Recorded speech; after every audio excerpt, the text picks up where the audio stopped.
Well, welcome to the channel viewers. Dr. JWAU, theologist, post-pandemic, vaccine, a therapy journey. I'm in episode 9, when digital passports and permission systems normalised conditional human participation. Viewers, in the previous episode, I examined how media saturation evolved from information into continuous emotional atmosphere shaping fear, conformity, behaviour, and perceived reality itself. But eventually the atmosphere became operational. Permission systems entered ordinary life. And at first, many people accepted the systems as temporary emergency measures. Check-ins, QR codes, status verification, travel permissions, entry requirements, movement authorization, language sounded procedural, administrative, protective, efficient. But psychologically, something deeper was occurring beneath the technology itself. Ordinary human participation was becoming conditional upon visible system approval, and that alters populations internally. Because once permission structures mediate access to work, movement, travel, gatherings, restaurants, hospitals, events, worship, education, and public interaction, the citizen slowly stops experiencing freedom as normal. Freedom becomes granted, verified, scanned, approved, and denied.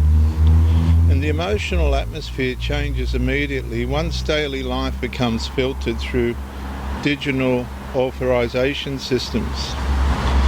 People begin anticipating checkpoints psychologically.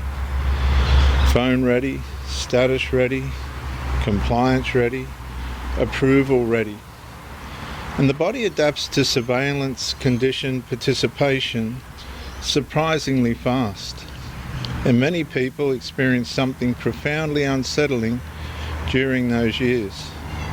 Human presence itself became machine mediated. And the person no longer simply entered society, they cleared society.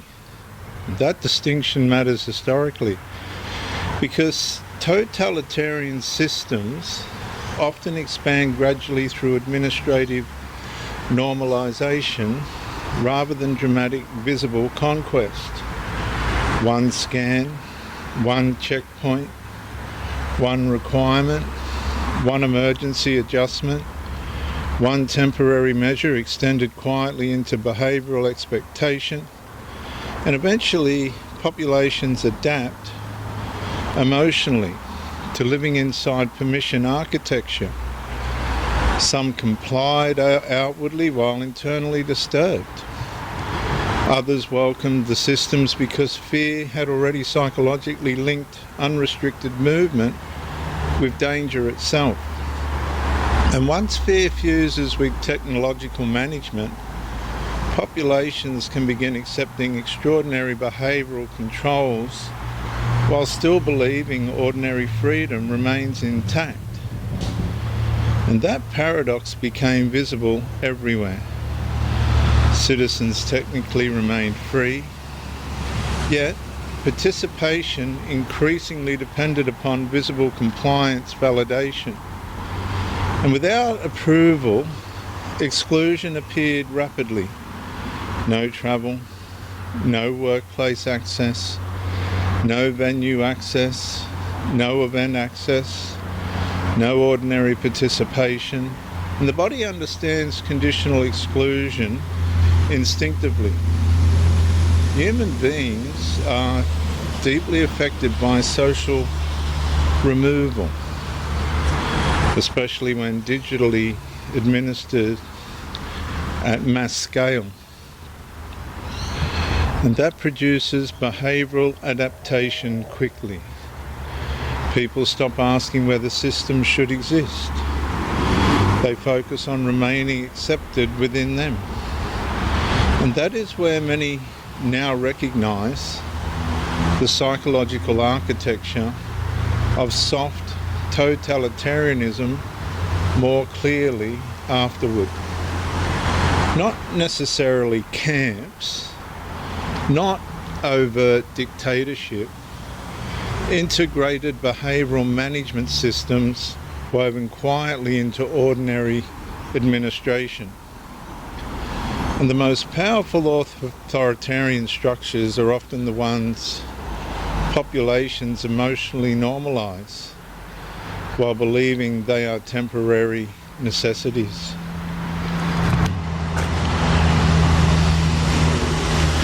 And that memory still affects many people now. Some react strongly to surveillance language. Some distrust digital identity systems automatically. Some feel anxiety around expanding verification culture. Others feel emotionally exhausted, remembering how rapidly society's accepted conditional participation structures, once fear and safety, became psychologically fused together. And many carry another disturbing recognition beneath it all. The systems worked partly because populations were emotionally prepared to accept them. Fear lowers resistance to control. Exhaustion lowers resistance to control. Isolation lowers resistance to control. Continuous emergency atmosphere lowers resistance to control. And once populations become psychologically conditioned to trade liberty for perceived safety repeatedly, administrative control structures can expand far beyond the original emergency itself. Therapy begins honestly when people are allowed to acknowledge how psychologically disabling it felt watching ordinary human participation become digitally conditional under prolonged emergency governance. Because many people were not traumatised only by sickness. They were traumatised by witnessing how quickly entire societies adapted to checkpoint psychology, permission culture, surveillance normalisation, and behaviourally managed participation systems. And if some people still feel unsettled when hearing language surrounding digital identity, verification systems, behavioural tracking, or conditional access now, that reaction may not simply reflect paranoia. It may reflect a nervous system remembering how rapidly freedom itself became technologically mediated during prolonged emergency conditions. Because the pandemic did not only accelerate medical systems, it accelerated the psychological normalisation of permission-based society. And I would ask you to listen to my closing statement.